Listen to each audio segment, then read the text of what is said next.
BSF head constable గురించి మీకు ఇంతకుముందు ఒక వీడియో చేశాను, షార్ట్ వీడియో. అది వచ్చేసి ఆగస్ట్ 24 రోజు నోటిఫికేషన్ అనేది ఆన్లైన్ అప్లికేషన్ స్టార్ట్ అవుతుంది. సెప్టెంబర్ 23 రోజు నాడు క్లోజ్ అవుతుంది. దానికి మనము అప్లై చేయడానికి కావాల్సిన ఏజ్ వచ్చేసి 18 సంవత్సరాల నుంచి 25 సంవత్సరాల వరకు. ఎస్సీ ఎస్టీ ఓబీసీ వాళ్ళకు కూడా దాంట్లో ఏజ్ సడలింపు ఉంటుంది. 2 సంవత్సరాలు 3 సంవత్సరాలు అంటూ సడలింపు పెరుగుతుంది.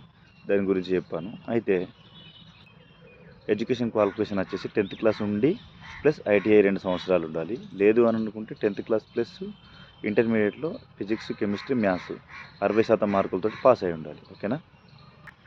అయితే ఇవి హెడ్ కానిస్టేబుల్ పోస్టులు కదా. ఎవరైతే ప్రస్తుతం బీఎస్ఎఫ్లోనే ట్రేడ్స్మెన్లుగా లేదా జీడీ పర్సన్స్గా ఇప్పుడు ఉద్యోగం చేస్తారు, వాళ్ళు కూడా కానిస్టేబుల్ స్థాయి, వాళ్ళు హెడ్ కానిస్టేబుల్ కావాలి అని అనుకుంటే మాత్రం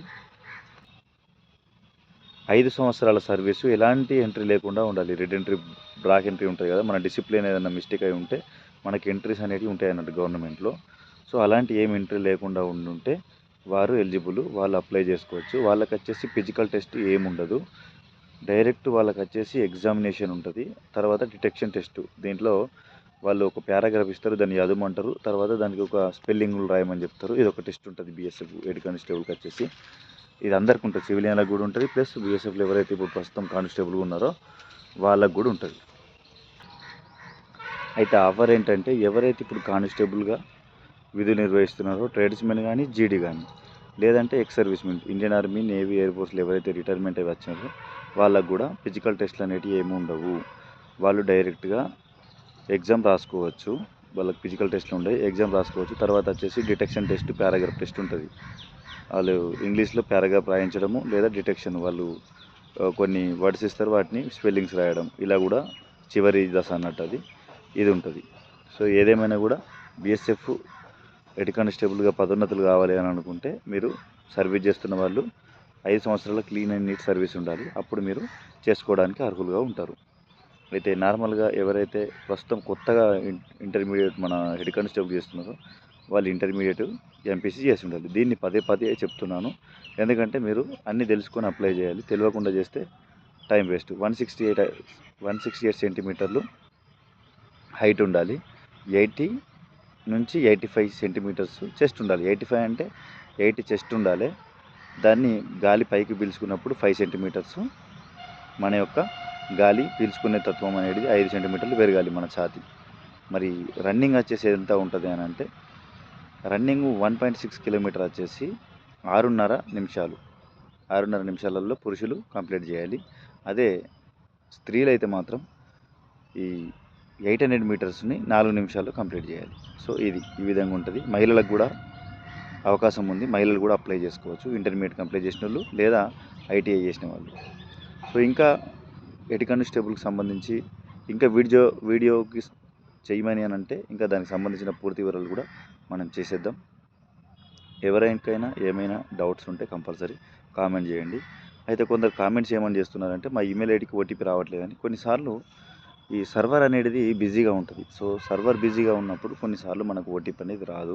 లేదు అని అంటే మన ఈమెయిల్ ఐడి ఏదైతే మనం ఇస్తామో ఆ ఈమెయిల్ ఐడిలో చిన్న మిస్టేక్, పెద్ద అక్షరం చిన్న అక్షరం ఉంటూ క్యాపిటల్ లెటర్స్ స్మాల్ లెటర్స్లో చిన్న మిస్టేక్ చేసినా కూడా ఈమెయిల్ ఐడి తప్పు అవుతుంది, కాబట్టి మనకు ఓటీపీ అనేది రాదు. అలా రానప్పుడు ఏం చేయాలి, కాస్త వెయిట్ చేయాలి. ఒక 20 నిమిషాలు 30 నిమిషాలు వెయిట్ చేసి లేదా మరుసటి రోజు నాడు ట్రై చేయాలి. అందుకే చివరిగా మన ఎండింగ్ డేట్ అవుతున్నప్పుడు వెళ్ళకుండా సమయం ఉన్నప్పుడే మనం వెళ్ళి అప్లై చేసుకోవాలి.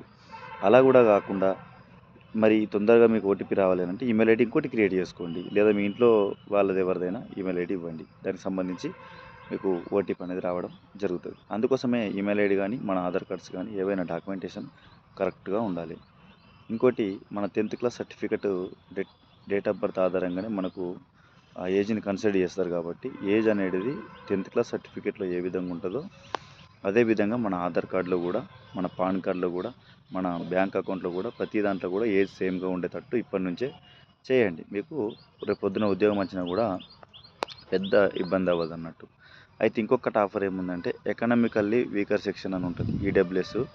సో ఇది ఎవరికి వర్తిస్తుంది అని అంటే, ఎవరైతే 8 లక్షల లోపు సంపాదిస్తారో, వారి కుటుంబం యొక్క ఆదాయము 8 లక్షల లోపు ఉంటుందో వాళ్ళు ఈడబ్ల్యూఎస్కు అప్లై చేసుకోవచ్చు. ఎకనామికల్లీ వీకర్ సెక్షన్ తరపున పోస్టులు కూడా సపరేట్గా ఉంటాయి, వాళ్ళకు రిజర్వేషన్ కూడా వర్తిస్తుంది. తక్కువ మార్కులు వచ్చినా కూడా ఉద్యోగం వస్తుంది. మరి ఎవరికైతే వాళ్ళ కుటుంబంలో అందరూ పనిచేసి ఇంకా కూడా 8 లక్షల కంటే తక్కువ ఉంది అని అనిపిస్తే మీ దగ్గరలోని ఎంఆర్ఓ ఆఫీస్, మీ మండల ఎంఆర్ఓ ఆఫీస్కి వెళ్ళి తహసీల్దార్ చేత సంతకం పెట్టించి మీరు ఇన్కమ్ సర్టిఫికెట్లు తీయాలి. మీ కుటుంబ ఆదాయాన్ని తీసిన తర్వాత ఈడబ్ల్యూఎస్ సర్టిఫికెట్ తీసి అప్పుడు మీరు దానికి అప్లై చేసుకుంటే మీకు ఈడబ్ల్యూఎస్ రిజర్వేషన్ అనేది లభిస్తుంది. సో ఇలాంటి చిన్న చిన్నయే కానీ మనకు పెద్ద ఉద్యోగము చిన్న మార్పులో పోయే అవకాశం ఉంటుంది. కాబట్టి చిన్న చిన్న మిస్టేకులు కూడా మనం సరి చేసుకుంటూ వెళ్ళాలి.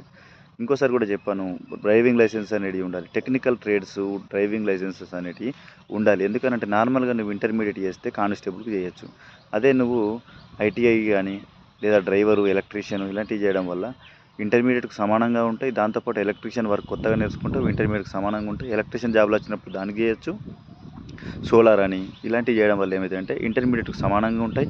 దాంతోపాటు మీరు ఇంటర్మీడియట్తో కానిస్టేబుల్కి అప్లై చేసుకోవచ్చు, సోలార్ పడ్డప్పుడు సోలార్కి అప్లై చేసుకోవచ్చు, ఎలక్ట్రీషియన్ పడ్డప్పుడు ఎలక్ట్రీషియన్ చేసుకోవచ్చు, డీజిల్ మెకానిక్ పడ్డప్పుడు డీజిల్ మెకానిక్ చేసుకోవచ్చు. సో ఇలా రకరకాలైన విభాగాలను మనము స్టడీ చేయడం వల్ల దానికి సంబంధించిన సపరేట్ పోస్టులకు మనం ఉద్యోగానికి అప్లై చేయొచ్చు. ఇంటర్మీడియట్ తోటి క్లర్క్ పోస్టులు పడ్డా అప్లై చేయొచ్చు, ఇండియన్ ఆర్మీకి అప్లై చేయొచ్చు. ఇంటర్మీడియట్ తోటి ఎనీ జాబ్ ఏదైనా సరే ఇంటర్మీడియట్ తోటి ఉందంటే దానికి అప్లై చేయొచ్చు. సపరేట్గా మళ్ళీ మీకు ఐటీఐకి సంబంధించిన పోస్టులు పడితే దానికి అప్లై చేయొచ్చు, డ్రైవర్ పోస్టులు పడితే దానికి చేయొచ్చు.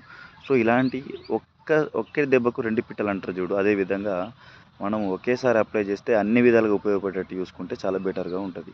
ఇవి తెలియక మనము సంవత్సరాలు సమయాన్ని వేస్ట్ చేస్తాము. సో నా సబ్స్క్రైబర్లకు ఎవరు కూడా లాస్ కావద్దని చెప్పేసి ముఖ్యంగా యువత అందరికీ కూడా ఈ విషయాన్ని చేరవేయాలని చేస్తున్నాను. ఏవైనా డౌట్లు ఉంటే మన నోటిఫికేషన్కి సంబంధించి నాకు కామెంట్ చేయొచ్చు. Thank you.